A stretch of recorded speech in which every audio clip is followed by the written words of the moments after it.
we're going to do an experiment. This is ice cold water. There's still ice chunks in it, ices.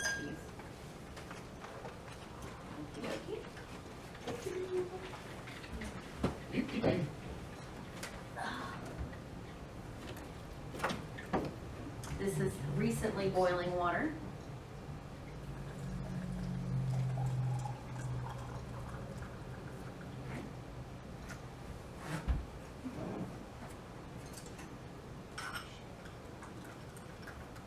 We're just going to stir them a little bit, and then we're just going to leave them there for a bit, and we're going to get on with ourselves, and then we'll come back to these. Okay. So, the theme for today is love. You've probably caught that already. And it means a lot of different things. People use it to mean a lot of different things. I love chai tea. I love mountains. I love my mother. They all mean different things. And they all, you know, we use, oh my gosh, I love that, whatever. It doesn't mean the same as I love my mother. And love is also used in a violent way. If you love me, you would fill in the blank. But none of this is really the essence of what the power of the divine ability of love is about. As we have the other powers, we will take a multifaceted approach to love because there's lots of different ways to get at it. Love is a spiritual ability, like all of our 12 powers.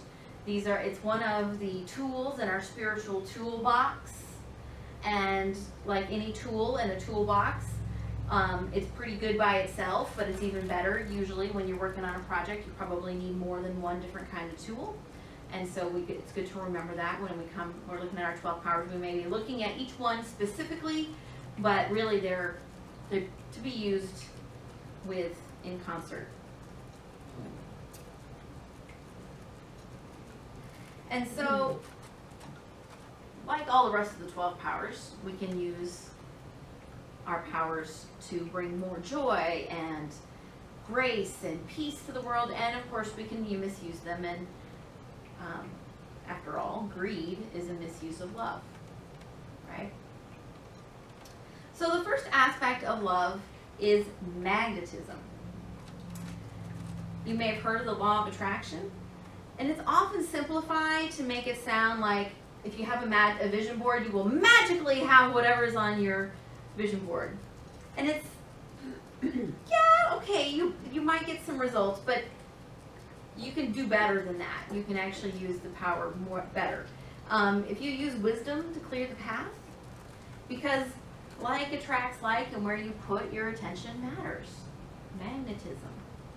So if you wish to attract prosperity, you need to act in ways that affirm your prosperity. Participating in the flow of giving and receiving, even if all that you have to give in the process of giving and receiving is $1. It's just saying, I know that I have enough. I am part of the flow. So part of being in that is thinking of whatever you want to put your attention. You think of your financial responsibilities with gratitude instead of dread. I'm grateful I have this electric bill to pay because that means I have power. Woo! Amen. Yeah. Yeah. You know, I'm grateful that I need to go put gas in my car. That means because I've been going places. So that's just a choice in where you put your attention. Your attention is, what you're wanting to attract to you. If you're concerned about a situation with yourself or a member of your family, instead of putting a lot of energy into what could happen, what could go wrong, instead, responsibly make a plan for the possibilities, like having an emergency kit in your car, whatever that looks like, and then focus your intentions on the best possible solution. What do you want to have happen? Whatever we put our focus on grows. And whether it's enthusiasm for a project or dislike of someone or compassion and peace, it's just the way it works. Beloved Unity writer Eric Butterworth once wrote, "We are not in the world to set it right, but to see it right." So first we must see it right. and follow our wisdom to know what is ours to do in steps to take our own lives to get that change that we wish to see. But first we must see it right. Now the next part of love is harmony. From Colossians, we read, above all, clothe yourself with love, which binds together everything in perfect harmony. I like that. Clothe yourself with love, which binds together everything in perfect harmony. So building on magnetism with harmony, we see how love is the power to bring us together into connection with one another. When we activate love and harmony, we are able to recognize the path of peace in every situation. We're following this book called Divine Audacity by Reverend Linda Martello Whitsitt, and it's super fantastic. Which if you've been here before, you know, because I say it all the time. Anyway, she says in this section on harmony, she says, when you are driving down an unfamiliar road and come to orange barriers indicating the road ahead is closed, no matter how frustrated you feel, you do not crash into the barrier and curse it for being in your way. No, you back up and find another way to get where you are going, restoring harmony. And so, but we do that with things in our lives, like not physical barriers in the road, but we just stand there and like hit the wall again. Why can't I have, you know what I'm talking about. We don't need to go into it. So love is always bringing us back to center. To love, to truth, the truth of the Spirit within us. Love is bringing us back into harmony, calling us back into harmony. Sometimes we stubbornly stay out of harmony. Now, there are numerous studies that show that even the youngest aged toddlers will show compassion and a desire to help others at a very, very early age. They're trying to help. And this says to me that from the very beginning, we are indeed clothed in love. And a loving environment makes a difference in how we grow and progress. So, I don't know if you heard any of that because you're probably distracted by these seeds. These are chia seeds, by the way. So have you noticed something about the difference about what's going on here? I mean, you did notice, right? That this one is got whoosh, and that one not so much, right? So, see, that one's almost filled up the whole thing. And this one will get there eventually. But the ice cold water, this is the ice cold water, this is the warm water, certainly slows down the process. And I like this as a great analogy about creating an environment filled with love and an environment not so much. We'll get there eventually, maybe. But it's certainly not as thriving an environment to bring forth the growth and the expansion and the connection that an environment of love can bring us. It's pretty amazing how fast that happens, right? And that can happen in all sorts of situations. You know, you see, all we need is a little encouragement sometimes to just grow to no end. And so use this to remind ourselves that when we're bringing more love and more harmony into the world, we're really creating a more fertile ground for not only ourselves but for others. So the third element of love, this is all according to Linda's book. Of course I agree, or I wouldn't say it, but is unity. In short, we are all one. Suri darn it, I practiced.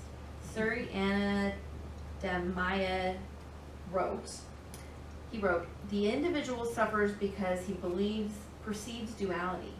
Find the one everywhere and in everything, and there will be an end to pain and suffering. Or, if you prefer to hear it from the Bible, 1 John. Beloved, let us love one another because love is from God. Everyone who loves is born of God and knows God.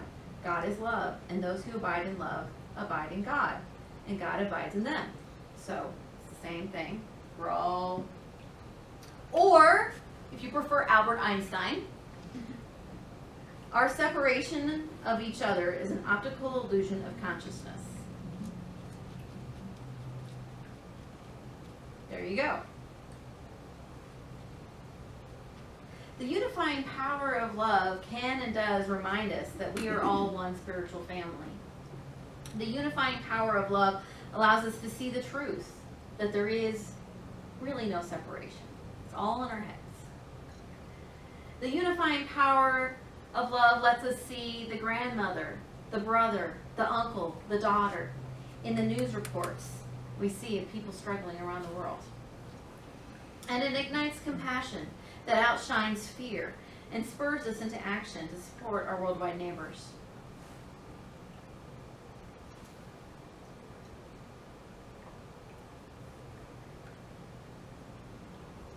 In Matthew, it's written that the Pharisees were trying to catch Jesus doing something he wasn't supposed to do. And so they said, "Teacher, which commandment in the law is the greatest?" And he said, "You shall love the Lord your God with all your heart and with your soul and all your mind. This is the greatest commandment, greatest and first commandment. And the second is like it. You shall love your neighbor as yourself." You shall love your neighbor as yourself. Not hate, not discord, not judgment, not, wow, that politician really bugs me. Just saying. Still, universal family. I know. Election season's a rough time to remember we're all one. Work it. I'm saying. Work it. I struggle too. Okay. So the Olympics started this weekend. Some of you might have caught that. I didn't get to watch it because complicated, but at the beginning everybody walks in with their country and they're so excited to be there, and there's nothing wrong with saying I take pride in who I am and where I came from, and they can all come in together. But even better, in my opinion, I like when at the closing ceremonies when they all come in a big mob and they're all mixed up and they're walking with their friends their friends are necessarily people who came from the same country as them, and so they're just a big, massive athletes.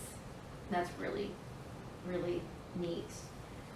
And undoubtedly, over the next couple weeks, we're going to hear lots of stories about people overcoming adversity, because you don't get to be a world-class athlete without overcoming some adversity.